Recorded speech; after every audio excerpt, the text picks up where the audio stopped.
বন্ধাকবিৰ খেতি কেনেকৈ কৰে আশ্ৰমত কোনে ৰাখে জানে দেৰগাঁৱৰ অনিমেষ ভূঞাক চকুৰ সন্মুখত যোৰহাটৰ মাছ চেণ্টাৰ নিৰ্মল চাৰিআলিত হত্যা কৰোঁতেও কিন্তু প্ৰশাসন বিভাগ মনে মনে থাকিব পাৰে দেউতাক দেখিছোঁ সদায় হাট বজাৰ কৰিবলৈ যায় ৰ'দত যায় সেই সময়কণত মই দেউতাক এইটো আহিলাও বুঢ়াটো ক্ষমা দয়া ভক্তি ধৰ্মৰ চাৰিসীমা এহি চাৰি মিলি ভৈলা আসনৰ চাৰি ঘোঁৰা গতিকে এনেহেন গুণ সমৃদ্ধ চাৰি ঘোঁৰা আসনতেই প্ৰভু ভগৱন্ত স্থিত আছে বুলি আমি মানো গতিকে তেৰাৰ শ্ৰী চৈতন্য চৰণত সেৱা নিবেদন কৰিছোঁ শ্ৰীমন্ত শংকৰদেৱ গুৰুজনাৰ ৰাতুল পংকজত সেৱা নিবেদন কৰিছোঁ লগতে মঞ্চত উপবিষ্ট কেউজন মই দেখিছোঁ মোৰ পিতৃতুল্য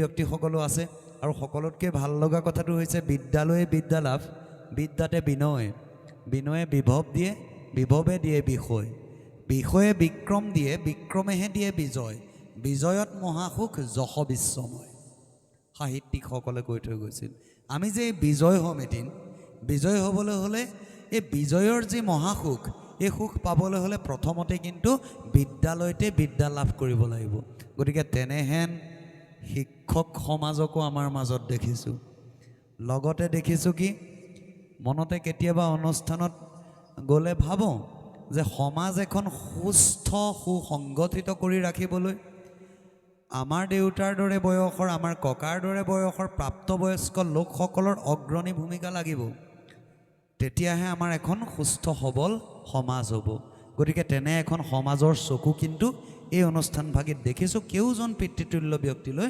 শ্ৰদ্ধা সেৱা নিবেদন কৰিছোঁ আৰু সকলোতকৈ ডাঙৰ কথা মই আচৰিত হৈছোঁ যিজন মহান ব্যক্তি আমাৰ মাজৰ পৰা গুচি গ'ল কৈছে বটবৃক্ষ শিল্পী সমাজ ন আপোনালোকক মই ক'ৰবাত পাইছোঁ নেকি প্ৰতিযোগিতামূলকভাৱে নাই পোৱা ন এনেই ক'ৰবাত বটবৃক্ষ শিল্পী সমাজ শুনি থাকোঁ হয়নে কিন্তু যাই নহওক আজি যিজন মহান শিল্পীৰ শ্ৰদ্ধা নিবেদন কৰি আপোনালোক সমস্তজনৰ শাৰীৰিক মানসিক আৰ্থিক চাৰিওফালৰ সাহাৰ্যৰে যি মহান অনুষ্ঠানভাগি তেওঁক কৰিবলৈ আৰম্ভ কৰিছে আৰম্ভ কৰোঁতে মই মনতে ভাবিছোঁ তাৰিখটো কৈ দিলে 17 জানুৱাৰী নহয় জানো 17 জানুৱাৰী তাৰিখটোক মই এই কাৰণেই মুখ্য বুলি লৈছোঁ কাৰণ সেইদিনা শিল্পী দিৱস শিল্পী হিচাপে থকা শিল্পী মনৰ ব্যক্তি এজন শিল্পীৰ দিৱসৰ দিনটোতেই আমাক এৰি থৈ বৈকুণ্ঠগামী হোৱা প্ৰকৃততে এটা কিন্তু সৌভাগ্যৰ ফল হয়নে গতিকে এই আপাহতে কামনা কৰিছোঁ আৰু যোৱাকালিও টোপনি ক্ষতি মোৰ আছিলে যোৱাকালি অনুষ্ঠান আমাৰ সৰু পথাৰত ৰাতিপুৱা 6 বজালৈকে অনুষ্ঠান হৈছে লোকগীতৰ অনুষ্ঠান আছিল তাত ব্যস্ত আছিলোঁ তাৰ পৰা ওলাই আহি যেনে তেনে ঘৰ পাই এঘুমতি শুম বুলি ভাবিছিলোঁ এই ঘৰতে মানে কি হয় বিয়া বাৰু কৰা মানুহ যে মানে পৰিয়ালো আছে ল'ৰা এটাও আছে তাৰো স্কুল যাব হ'ল কিবা টিউশ্যন যাব হ'ল হুলস্থুলৰ পতাপত শুব নোৱাৰিলোঁ তেনেকৈ ওলাই আহি পেলাই চাৰিচকীয়া বাহন এভাগ চলাই আজি মই গৌৰীসাগৰত উপস্থিত হৈছোঁ এয়া পাহতে কামনা কৰিছোঁ ইয়াত উপস্থিত থকা কেউজন প্ৰত্যেকজন ব্যক্তিৰ আগন্তুক দিনবিলাক অফুৰন্ত মৰমৰ ভগৱন্ত প্ৰভুৱে অফুৰন্তভাৱে মৰম প্ৰদান কৰক যাৰ বাবে এখন সুস্থ সবল এখন সুন্দৰ সমাজ গঠন হওক তাকেই মই ভগৱন্তৰ চৰণত কামনা কৰিছোঁ আৰু এই উদ্যোক্তাসকলৰ কাৰণে এক বিদেহী আত্মাৰ সদগতিৰ প্ৰাৰ্থনাৰ কাৰণে আয়োজন হোৱা আজিৰ দিনটোৰ উদ্যোক্তাসকলৰ কাৰণে কেউজন ভকত বৈষ্ণৱৰ তৰফৰ পৰা একাজলি হাত চাপৰি নিতান্তই কামনা কৰিছোঁ কৃষ্ণ কৃষ্ণ খুব চমুৱাই ক'ম মানে মাইক্ৰফোন ল'লে কথাটো অনুবাদ যন্ত্ৰভাগ হাতত ল'লে এনেকুৱা হয় মানে কথা কৈ গৈ থাকিলে এই পাৰৰ পৰা সেই পাৰ গৈয়ে থাকে গতিকে আপোনাসবে অপৰাধসমূহ মাৰ্জনা কৰিব তথাপিও যিহেতু সুদূৰৰ পৰা আহিছোঁ সুদূৰ বুলিয়ে গৈছোঁ এখন জিলাৰ ইপাৰ যদিও আজিকালি মই যোৰহাটত নাথাকোঁ মই গোলাঘাটৰ ৰঙাজানত থাকোঁ বৰ্তমান কাৰণ তাৰ এখন মোৰ মহাবিদ্যালয় আছে পঞ্চানন সাংস্কৃতিক মহাবিদ্যালয় তাতো মই অধ্যক্ষ হিচাপে আছোঁ যিহেতু সেইকাৰণে মই যোৰহাটত বৰকৈ নাথাকোঁ মই প্ৰায় গোলাঘাটতে থাকোঁ এখন জিলা অতিক্ৰম কৰি আন এখন জিলাত পদাৰ্পণ কৰিছোঁ শিৱসাগৰ জিলাখন ঐতিহ্যমণ্ডিত এখন আহোম ৰজাৰ দিনৰ জিলা শিৱসাগৰ জিলাখনৰ ইতিহাস আছে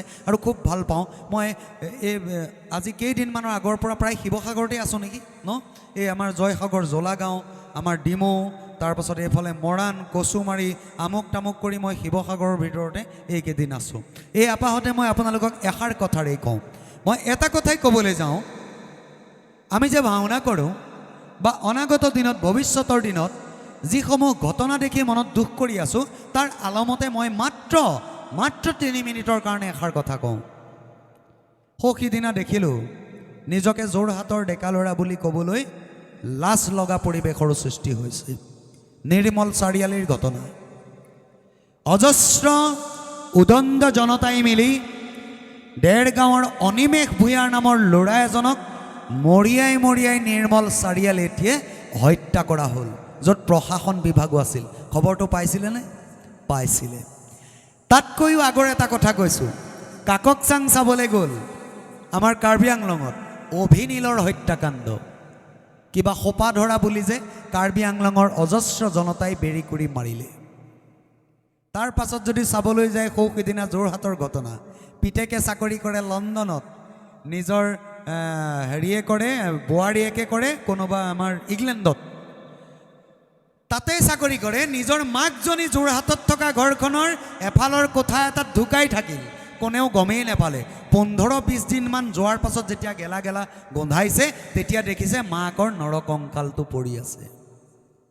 তাৰ পাছত যদি দেখে, অসমৰ প্ৰত্যেকখন বৃদ্ধাশ্ৰমলৈ যাওক, প্ৰত্যেকখন বৃদ্ধাশ্ৰমত আপোনালোকে দেখিব দিন হাজিৰা কৰা, ঠেলা চলাই পইচা ঘটা, চব্জিৰ বেপাৰ কৰা যুৱকজনে কাহানিও নিজৰ মাক দেউতাকক বৃদ্ধাশ্ৰমত নাৰাখে। ৰিক্সা চালক এজনে নিজৰ মাক দেউতাকক বৃদ্ধাশ্ৰমত নাৰাখে। বৃদ্ধাশ্ৰমত কোনে ৰাখে জানে? অসমৰ 70% শিক্ষিত বুলি আমি যাক কওঁ, তেনে লোকে কি কৰে? অভিনীলৰ দৰে হত্যাকাণ্ডটো মনে মনে থাকিব পাৰে। জোনমণি ৰাভাৰ হত্যাকাণ্ডটো তেওঁলোকে মেনেজ হৈ মনে মনে থাকিব পাৰে। কাৰ্বি আংলঙত হোৱা হত্যাকাণ্ডটো মনে মনে থাকিব পাৰে। দেৰগাঁৱৰ অনিমেষ ভূঞাক চকুৰ সন্মুখত যোৰহাটৰ মাছ চেণ্টাৰ নিৰ্মল চাৰিআলিত হত্যা কৰোঁতেও কিন্তু প্ৰশাসন বিভাগ মনে মনে থাকিব পাৰে। মই অকল মাত্ৰ যোৰহাটৰ প্ৰশাসন বিভাগকেই দোষাৰোপ কৰিব বিচৰা নাই, দোষ দিছোঁ মই উঠি অহা প্ৰজন্মক, উঠি অহা ডেকাসকলক। আপুনি আপোনাৰ কণমানিটোক মানুহ কোনে মাৰিব পাৰে জানে? মই কেতিয়া কাৰোবাক ঘোচা মাৰি দিব পাৰিম? মই দাৰ এখন লৈ কেতিয়া কাৰোবাৰ ডিঙিটো চেলিয়াই দিব পাৰিম ঘাপ মাৰি? কেতিয়া জানে? যেতিয়া মই এনেধৰণৰ গুৰু সংস্কৃতিত, বহল অৰ্থৰ সমাজ এখনত যেতিয়া মই এটা বৰগীত গাব নেজানিম, যেতিয়া মই এটা লোকগীত শুনি আপ্লুত হ'ব নেজানিম, কবি এজনে লিখা, পুথিত লিখা এটা কবিতা শুনি যেতিয়া গছপাতখিলাৰ লগত মই প্ৰেম কৰিব নাজানিম, যেতিয়া মই এটা দিহানাম বেয়া পাম, যেতিয়া মই এখন নাট ভাওনা বেয়া পাম, যেতিয়া এখন নাটক বেয়া পাম, যেতিয়া সুমধুৰ ভূপেন হাজৰিকাৰ এটা সংগীত শুনি যেতিয়া বেয়া পাম, মানুহে মানুহৰ বাবে যদিহে অকণো না ভাবে, অকণি সহানুভূতিৰে ভাবিব কোনেনো কোৱা সমনীয়া। যেতিয়া এই গীতটো মই বেয়া পাম, জানিব এইবিলাক বেয়া পোৱা ব্যক্তিয়ে কিন্তু মানুহ মাৰ্ডাৰ কৰিব জানে। এই সংস্কৃতিবিলাক বেয়া পোৱা লোকেই কিন্তু নিৰ্মল চাৰিআলিত নিসহায় ডেকা ল'ৰা এজনক হত্যা কৰিব জানে। এই সংস্কৃতিবিলাক নজনা ডেকা যুৱকজনেই, লাগে প্ৰিন্সিপালেই হওক, লাগে ভাল এজন এডভকেটেই হওক, লাগে ইঞ্জিনিয়াৰ হওক, লাগে এজন ভাল APSC ICS বিষয়া হওক, তেওঁলোকেই মাক দেউতাকক বৃদ্ধাশ্ৰমত থ'ব জানে, যিসকলে ভাওনাক বেয়া পায়। গতিকে শংকৰদেৱ গুৰুজনাই অতীততে ভাবিছিল যে অসমীয়া জাতি ধ্বংসৰ পথত। ভাওনাৰ জৰিয়তে আমাক শিক্ষা দিলে দুষ্টক দমন, সন্তক পালন, ধৰ্মৰ জয়, অধৰ্মৰ পৰাজয়, ল'ব পৰাটো আমাৰ বাহাদুৰি। আমি যদি তাক ল'ব পাৰোঁ, আমাৰ বাহাদুৰি। আমি সুস্থ সবল সমাজ এখন কেতিয়া গঠন কৰিব পাৰিম জানে? কিছু কথা কৈ যাওঁ, বেয়া নাপাব, মাত্ৰ 1 মিনিটৰ কাৰণে কৈ যাওঁ দেই, বেয়া নাপাব। আমি যেতিয়া 10জন ব্যক্তি গোট খাওঁ, মোৰ সন্মুখত এজন শিক্ষাগুৰু আছে, মই এখেতকে কৈছোঁ, তেওঁ নিশ্চয় এখন বিদ্যালয়ত নিশ্চয় আপুনি শিক্ষাদান কৰা এজন শিক্ষক। আৰু শিক্ষক বুলি ক'লে আমাৰ মনটো ভাল লাগে। সকলো গুৰুতকৈ পিতৃগুৰু মাতৃগুৰু হওক লাগে, হয়নে? সকলো গুৰুতকৈ শ্ৰেষ্ঠ গুৰু কোন বাৰু? যিজনে জ্ঞান দিয়ে, জ্ঞানদাতা গুৰু। জ্ঞানদাতা গুৰুৱে যেতিয়া জ্ঞান দিয়ে, তেওঁতকৈ শ্ৰেষ্ঠ গুৰু আৰু বিশ্ব ব্ৰহ্মাণ্ডত কোনো নাই। গতিকে তেনে এজন জ্ঞানদাতা গুৰু আমাৰ মাজত আছে। একাজলি হাত চাপৰি তেখেতৰ কাৰণে কামনা কৰিছোঁ। মই ক'বলৈ গৈছিলোঁ, কি ক'বলৈ গৈছিলোঁ, গপংকৈ অকণমান 1 মিনিটৰ কাৰণে কম কৈছিলোঁ। আমি সকলোৱে, আমি যেতিয়া 5গৰাকী মহিলা কাৰোবাৰ ঘৰৰ পাকঘৰত গোট খাওঁ, বেয়া নাপাব, মোৰ কথাবোৰ অপ্ৰিয়, মোৰ কথাবিলাক শুনিবলৈ অপ্ৰিয়, কিন্তু সত্য। আমি 5গৰাকী মানুহ যেতিয়া কাৰোবাৰ ভাতচৰুৰ চুকত গোট খাওঁ, তেন্তে আইসকলে কেনেকুৱা কথা পাতিব জানে? এনেকুৱা পাতিব, তেতিয়াহে এখন সমাজৰ উন্নতি হ'ব। তই যে তেল দিয়া পিঠা বনাইছ, নকচোন, ঢেকীয়া ভাজিকণ যে কালি বনালি, কেনেকৈ বনালি? তলত জুইকুৰা কিমান দিব লাগিব? তাত ঢাকনা মাৰিলে কি হ'ব? কৰচোন, তোৰ ঘৰত দেখোন পিৰালিত বৰ ডাঙৰ ভোট জলকীয়া এজোপা গজি আছে, তই তাত কি সাৰ দিয়? যেতিয়া এই কথাবোৰ পাতিব, আপোনাৰো উন্নতি, কাষত থকা 10গৰাকী আইৰো উন্নতি, হয়নে? আমি যেতিয়া ডেকা ল'ৰা 5জন গোট খাওঁ, আমি ডেকা ল'ৰা 5জন যেতিয়া গোট খাওঁ, আমি তাত কিয় আমি এনেকৈ পাতোঁ? আমুকৰ দোকানত কালি এপাই এইডাল বেয়া সস্তা দিছে ন মালটো, কৰিবি, তোৰ 300 টকা দেচোন, মই 150 দিম, দুইটাই মিলি কিবা এটা খাই আহোঁ। এই কথাবিলাক যে পাতোঁ, আমুকৰ পিতেকক আজি নহয়, মোক এনেকৈ বেয়াকৈ ক'লে নহয়, গম পাওঁ, আমুকৰ পিতেকক আজি ঘুচিয়াই দাঁত লগাই দিম তাক। এই যে কথাবোৰ পাতোঁ, তাতকৈ যদি আমি 10জন ডেকা ল'ৰা য'ত গোট খাওঁ, তাত যদি আমি পাতিব পাৰোঁ বন্ধাকবিৰ খেতি কেনেকৈ কৰে, তাত যদি আমি পাতিব পাৰোঁ এখন গাঁৱত ভাওনা কৰোঁচোন, গাঁৱৰ বয়সস্থ সকলোকে মিলাই, কণ মইনাহঁতক মিলাই এখন আমি ভাওনা পাতোঁচোন, নেলাগে বাৰু, ভাওনাক বেয়া পাই পাতিবই নালাগে। 10জন ডেকা ল'ৰা গোট খালে আমি বিলাহী খেতিৰ কথা পাতোঁচোন। এইবাৰ দিখৌ দলঙৰ কাষত 5 বিঘা মাটি আছে, বৈচোন তাতে এটা কাম কৰিম, মেডিচিন মাৰি থাকিম, বৰষুণ পৰিলেই ব'ল বিলাহী খেতি কৰিম। নিজৰো উন্নতি, বাকী 10জনৰো উন্নতি, হয়নে নহয়?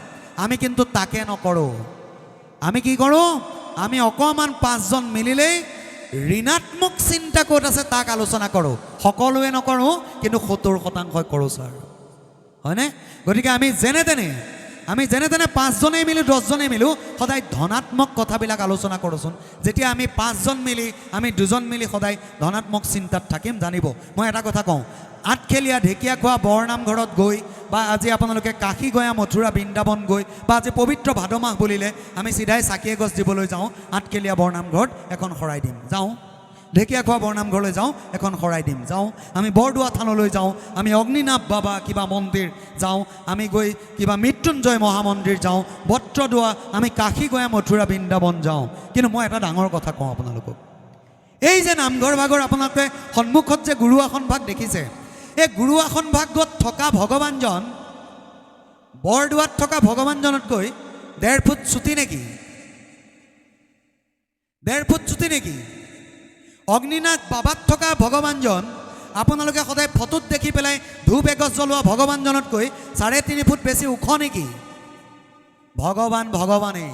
প্ৰথম কথাটো হ'ল, ভগৱানক তেতিয়া পূজা কৰক, তাতকৈ আগত ভগৱানে ভাল পোৱা কৰ্ম কৰক। ভগৱানে ভাল কেতিয়া পাব? যেতিয়া ভাল কাম কৰিম। মাৰ কঁকালটো বিষ, ৰাতি কেঁকাই থাকে, বোপাই বৰ বিষাইছে। আমি কি কওঁ, কাষৰ দুৱাৰখনৰ কাষতে আমাৰ ৰুমটো থাকে, আমি শুই থাকোঁ। তাৰ পৰা কওঁ, এই বুঢ়ীজনী এইজনী ৰাতিটো কিহৰ কেঁকাই থাকো? সেই সময়কণত মই মাক বুঢ়ীজনী এইজনী বুলি গালি পৰাৰ সময় নে সেই সময়কণত মই মোৰ মাৰ কাৰণে ফাৰ্মাচীৰ পৰা টেবলেট এটা অনাৰ সময়? দেউতাক দেখিছোঁ সদায় হাট বজাৰ কৰিবলৈ যায়, ৰ'দত যায়। সেই সময়কণত মই দেউতাক এইটো আহিলাও বুঢ়াটো এনেকৈ বুলি কোৱাতকৈ দেউতাৰ হাতত ক'লা ৰঙৰ ছাতি এটা দিওঁ, সদায় হাট বজাৰ কৰিবলৈ ভাদমহীয়া ৰ'দৰ প্ৰকোপত যাব নালাগে। প্ৰথম কথাটো হৈছে কি, ঘৰতে 2খন প্ৰথম ডাঙৰ তীৰ্থ আছে, পিতৃগুৰু আৰু মাতৃগুৰু। পিতৃ সেই পৰমগুৰু সৰ্বশাস্ত্ৰই কয়, পিতৃতুষ্ট হ'লে সমস্ত দেৱতা তুষ্ট হয়। যি নিজৰ ঘৰত থকা এই 2খন তীৰ্থ ভ্ৰমণ কৰিব নাজানে, সি আঠখেলীয়া, মইনাপৰীয়া, ঢেকীয়াখোৱা, বত্ৰদোৱা, কাশীগয়া, মথুৰা বৃন্দাবনত গৈ লাখ টকাৰ মিঠাতেলৰ চাকি জ্বলাই থাকিলেও তেওঁৰ সেৱাভাগ ভগৱানে ল'ব নেকি? কেতিয়াও নলয়। প্ৰথম কথাটো হৈছে আমি যাব লাগে, তীৰ্থ ভ্ৰমণ কৰিব নালাগে কোৱা নাই। আজি আঠখেলীয়া নামঘৰৰ উদ্যোক্তা মণ্ডলী মোৰ ওপৰত গৰজি উঠিব, প্ৰজ্ঞান প্ৰতিম বৰুৱাই আমুকত মাইকৰ মুখত ক'লে আমাৰ নামঘৰলৈ আহিব নালাগে। লাগে। আমি ঢেকীয়াখোৱালৈও যাব লাগে, মইনাপৰীয়ালৈও যাব লাগে, আঠখেলীয়ালৈও যাব লাগে, বৰপেটালৈও যাব লাগে, অগ্নিনাভলৈও যাব লাগে, আমি মৃত্যুঞ্জয় মন্দিৰলৈও যাব লাগে, কাশীগয়া, মথুৰা, বৃন্দাবন, যিমান তীৰ্থ আছে আমি সকলোলৈ যাব লাগে। কিয় যাব লাগে জানে? ভগৱানক বিচাৰি নাযাব। তাৰ পৰা আমি কি জ্ঞান পাম, তাত কেনেকুৱা কালচাৰ আছে, তাত কিতাপৰ দোকান কিমান চলে। আমি ভাদ মাহত যেতিয়া আঠখেলীয়া বৰনামঘৰ যাম বা ঢেকীয়াখোৱা যাম, তাত দেখিম ইয়াত কিতাপৰ ভাণ্ডাৰ কিমান আছে। আমি সেইবিলাক আহৰণ কৰিবলৈ তীৰ্থসমূহ, পবিত্ৰ তীৰ্থসমূহ ভ্ৰমণ কৰিব লাগে, তাৰ কালচাৰ ল'বৰ কাৰণে। কিন্তু আমি ভগৱানক বিচাৰি যাব নালাগে। প্ৰথম হৈছে কি, ভগৱানে ভাল পোৱা কাম কৰক। ভগৱানক বিচাৰি আমি যোৱাৰ কোনো প্ৰয়োজন নাই। ভগৱানে নিজেই বাপ বুলি আপোনাক বিচাৰি দৌৰি ফুৰিব লাগিব। আমুকৰ পিতেক ক'ত আছেও, বৰ ভাল লোৱা, তাক আশীৰ্বাদ অকণ দি থৈ আহোঁ বুলি ভগৱান নিজে আহিব লাগিব, হয়নে নহয়? গতিকে আমি আহকচোন সকলো মিলি ভগৱানে ভাল পোৱা কাম কৰোঁ। গতিকে তাকেই কামনা কৰিছোঁ। ভগৱানে ভাল পোৱাৰ কামৰ কথাত আমি মনতে ভাবিছোঁ যে ভগৱানে ভাল পোৱা আমি সকলোৱে মিলি কাম কৰোঁ। এখন সুস্থ সবল সুসংগঠিত এখন সমাজ আগন্তুক দিনত গঠিত হওক। এতিয়া এই ঘোৰ কলিকাল, এই ঘোৰ কলিকালত কি হৈছে, দ্বিতীয় স্কন্ধ শ্ৰীচন্দ্ৰ ভাৰতী ভাগৱতত লিখিছে, কলি যেতিয়া আৱিৰ্ভাৱ হ'ল, ব্ৰহ্মাৰ শৰীৰৰ পৰা হ'ল, ব্ৰহ্মাৰ শৰীৰৰ পৰা আৱিৰ্ভাৱ হৈ পেলাই কলিয়ে থাকিবলৈ ঠাই বিচাৰিলে। তেতিয়া ৰাজা পৰীক্ষিত আছিল। ৰাজা পৰীক্ষিতে ঠাই দি ক'লে, অ নৃপতি বুলন্ত কলি, তোক দিলোঁ স্থান, তোক মই স্থান দিলোঁ। ৰাজা পৰীক্ষিতে ক'লে যে তোক স্থান দিলোঁ। অ জৈত খেলে জুৱা পাশা, কৰে মদ্যপান, য'ত জুৱা পাশা খেল খেলা হয়, য'ত মদ্যপান কৰা হয়। শ্ৰী পঞ্চ গুণাগৃহস্থৰ থাকৈ জৈত, য'ত পৰৰ পুৰুষে পৰৰ স্ত্ৰীৰ লগত সংগ কৰে আৰু য'ত প্ৰাণীক হিংসা কৰা হয়। এই চাৰি ঠাই তোক দিলোঁ। য'ত জুৱা পাশা খেল হয়, য'ত মদ্যপান কৰা হয়, য'ত পৰৰ পুৰুষে পৰৰ স্ত্ৰীৰ লগত সংগ কৰা হয় আৰু য'ত প্ৰাণীক হিংসা কৰা হয়। তেতিয়াও কলি ক্ষান্ত নাথাকিল। 16জনীয়া কলিৰ এটা পৰিয়াল গঠন হ'ল। বহলাই নকওঁ, ক'লে বহুত ক'ব লাগিব।